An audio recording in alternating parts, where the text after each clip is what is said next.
This is going to be your guide to using Sneasler in Pokemon Scarlet and Violet.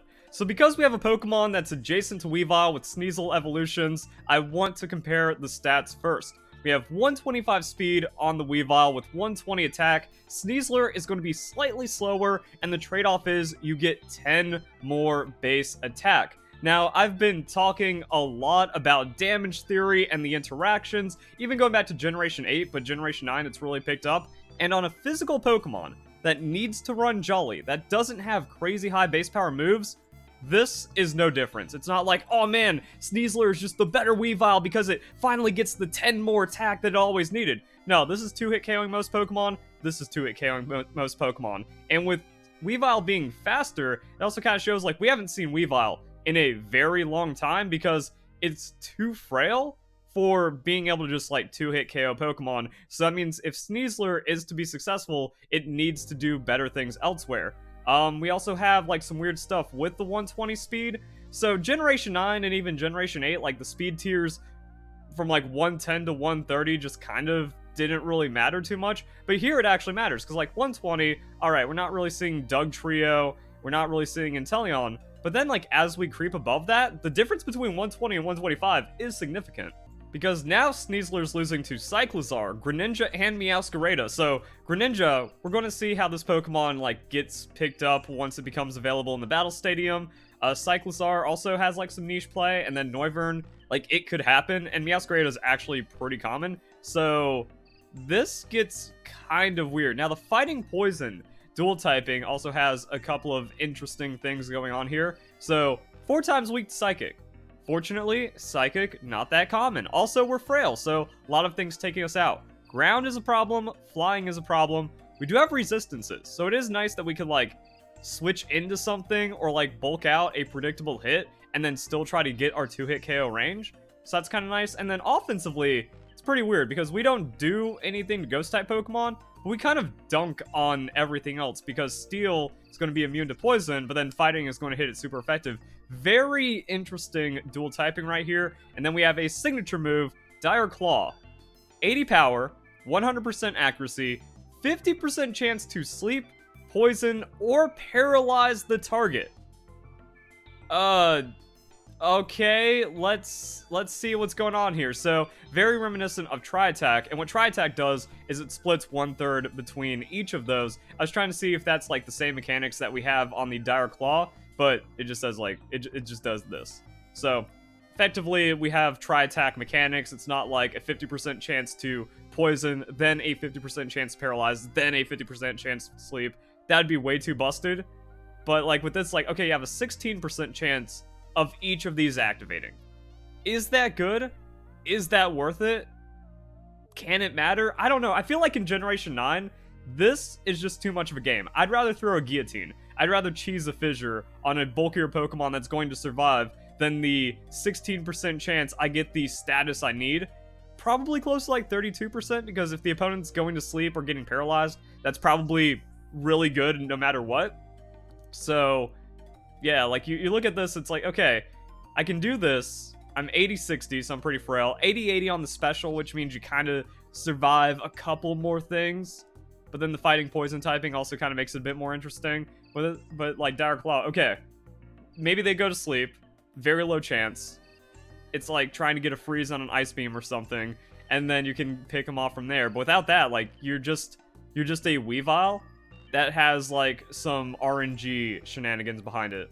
I also find it really weird that Game Freak is trying to phase out some RNG by like nerfing Double Team or evasion strategies, nerfing Confusion, nerfing Paralysis, and just effectively removing Scald from the game. And then they introduce this nonsense. And then like Fissure meta still prevails. It's pretty weird. We also have the ability, so Pressure kind of doesn't matter. Like, it's more for like stally situations where you can see that matter, but not on a Pokemon like Sneasler. Unburden. Here's where it's like, okay, we can make up for our lower speed by pulling into shenanigans, and it's going to be like based on the moveset. So Unburden's usable. It's just kind of on an awkward Pokemon right here, and that could want more power. Like, I'd rather have higher attack, low speed, try to find a way to cheese Unburden or something, And then we have Poison Touch. Now, Poison Touch does stack with moves that already have an effect. There's math behind like using Poison Jab for the 30%, then seeing if Poison Touch applies after the Poison Jab, depending on if it lands or not. And it comes out to an effective like 51% or something. So Dire Claw is, you can go Dire Claw. If this doesn't happen, you still have a chance for Poison Touch to do something. It's not like a cumulative 80%, but still like a decent chance that it works out. And then, like, they're coming out with some kind of status. So if you're trying to build a status team, which really isn't that viable or effective, this is something that you can kind of, like, swing into. And maybe, but it's mostly going to be about playing with the Unburden. So yeah, the Pokemon really is Weavile with a gimmick. And people are like, but you like gimmicky RNG stuff. Yeah, I like it on good Pokemon. And I don't really see anything immediately good or, like, hard focusing for this, like, playstyle. But we can also kind of elaborate and go deeper onto it. So, let's look at what a Jolly Nature 130 attack Pokemon does.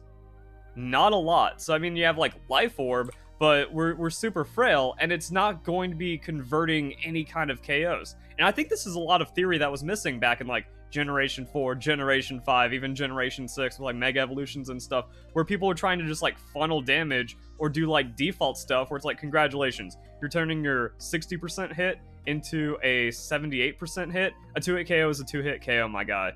So you're actually just kind of like losing health and then opening up you to get revenge KO'd, or just like you're not doing anything. So an item like a Life Orb on Sneasler isn't doing anything, and then you just get KO'd right after using it into most of the Pokemon in the game, or you just get set up on, because like a full defense Pokemon using Bulk Up or Iron Defense is going to love to see this. And even if you find the status chance, some tank Pokemon just don't care about it because Leftovers is going to mitigate the poison, or they might have Rest, or if they get paralyzed, like, they're already slow anyways, so it's just kind of a small chance. Well, decent chance, you know, you do get, like, back-to-back or 3-turn consecutive paralysis, but into a Pokemon as weak as Sneasler, it might not matter, and really the only thing is sleep, but again, like, low odds, and if they get, like, poisoned instead, now you just don't have a chance to inflict the status you want. So, kind of awkward right here. And then, yeah, the damage just doesn't immediately come through. And we don't have any damage boosting abilities, which is also what kind of, like, turns Pokemon into one-hit KO offensive threats. So, it's just like, yeah, we don't really do much on the Dire Claw, but we know this because average base power into average offensive attack into Jolly means, like, yeah, it's a 2-hit KO. This is it. That's damage theory. Honestly, this would have been a really fun Timmy Pokemon in Generation 6, but in modern Pokemon, you have to get Degenerate if you want to keep up, and this actually just looks really strong when you finally, like, apply and bring everything together. But then again, like, okay, if that's viable, why isn't Weavile just doing the same thing and already winning games? So either the entire Pokemon community is fraudulent and hasn't been just dumpstering with Weavile, again, who has faster and kind of like better situations to be in, but also there's just tons of Pokemon that can get access to the Taunt and then to the Swords Dance or the Nasty Plot, and you can even find it on like just better Pokemon. So sort by speed, oh yeah, Chien-Pao can do that. And Chien-Pao really hasn't been performing that well. Also, it's kind of funny how you look at Pokemon like Chi-Yu just completely outclassing and power creeping Typhlosion, and then Chien-Pao just doing the same to Weavile, where it's like, oh, it just gets a lot more speed, and then it also has like a nasty ability on top of it. But the idea is like you just play the Taunt Swords Dance. Now, Dire Claw Reversal, like we talked about, actually has a really solid amount of damage, but then a Ghost-type Pokemon, like, what happens if you go against Garganasol and it goes Terra Ghost? You just lose the game. And that's kind of the crazy thing about it, that even with Taunt Swords Dance, you don't do anything to the Garganasol, because you have to immediately taunt it so it can't get an Iron Defense going, but that can Salt Cure.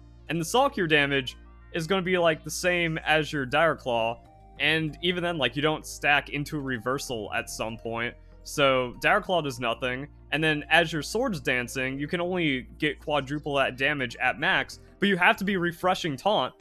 And even at max Swords Dances, like, by the time you get there, you're just dead to Salt Cures. And that shows a weird drawback on the Dire Claw, that Pokemon like Garganasol just don't care about the secondary effect, and Covert Cloak is somewhat played, so if Sneasler ever got any kind of, like, momentum in the meta, Covert Cloak would just become more common, and then Sneasler doesn't have a move. It's just an 80 base power nothing doing nothing. Also, like, going into the type coverage, Yeah, fighting poison, also going to get walled out by poison, which generally like to be tanky.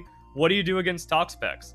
Again, it just kind of gets weird to where you can't set up enough into the Toxapex for it to matter, even with like Taunt Swords Dance. So your core moves are going to get bulked out too much. Now you can go like poison something else on a Terra type or other forms of coverage, but then that means like you're forced into terrestrializing this when there's many better terrestrialization targets, both offensive and defensive, and then you don't really take off. So it's like, it sounds like this would be cool, but the bulky Pokemon you're going to be taunting and swords dancing actually don't care. And also, if you're not on low health, then reversal effectively isn't a move.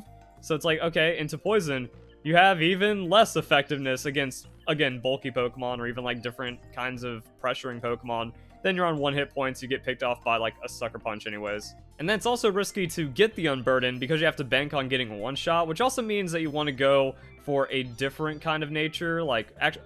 And then there's like different things you can do here. So you could also go for an offensive nature, try to get some damage back into the situation, because if you're unburdening 120 speed, yeah, it doesn't matter if you're Jolly or not at that point. You can also just kind of go for the hasty, but 80-60 is already kind of vulnerable anyways. So like your best bet for proccing into the Focus Sash to then get the Unburden to then kind of snowball it out is going to be with the Naive nature. But also you don't want like tank Pokemon setting up, but there's a lot better taunt Pokemon. I don't know. Like you need the Swords Dance for damage, as we kind of saw with the Sil Valley thing. And then even something like this, if your Focus Sash doesn't proc, Acrobatics doesn't really do much, but also Acrobatics isn't doing much to begin with, because it's a 110 base power move on a 130 non-stab, even doubled, isn't going to be like one-shotting Ghost type Pokemon or one-shotting Poison type Pokemon. And then like going Terra Flying, I guess, is viable. And that's like, I guess you can hold on to this Terra if everything works out, where it's like, boom, you get the Swords Dance, the opponent doesn't have priority, you get knocked down to 1 hit points on the Focus Sash, now you go Terra Flying, triple stab, maximum damage output, especially with that reversal. And I guess like the idea behind reversal is that it's going to do significant damage to the poison type Pokemon when you're set up, which then goes back into why you have the taunt, because if it's a Pokemon that actually really doesn't want to get taunted and then you Swords Dance set up on it and then just like 6-0 sweep, cool, this worked out. And if you can like get the bulky poison type Pokemon out of the game because of taunt Swords Dance, have their sweeper hit you on that Focus Sash, and then you get to reversal that Pokemon when it comes back, there you go. But then the Pokemon's very predictable, has some RNG elements. Like, this can still bail you out and save the game. Or if you get that clutch paralysis that you need, you get the clutch anything that you needed to win the game, it can convert some win condition, because you might win like 2% more battles. If you're not relying on the Focus Sash, like, you're still a 120 speed Pokemon, and even those can run Adamant with how bulky skewed the game is getting. So like you can do that and then run some other things to where like, okay, you can close combat, and that's going to not, that's just like high damage, consistent. You also have the fighting type, like Terra fighting close combat on 130 is going to feel pretty good. At that point, you don't need the Focus Sash, and then that's when maybe you can like try to find some kind of consumable item. But it's like Citrus Berry on your durability is hard. Like, it's hard to reliably proc an item on this moveset to then get the Unburden.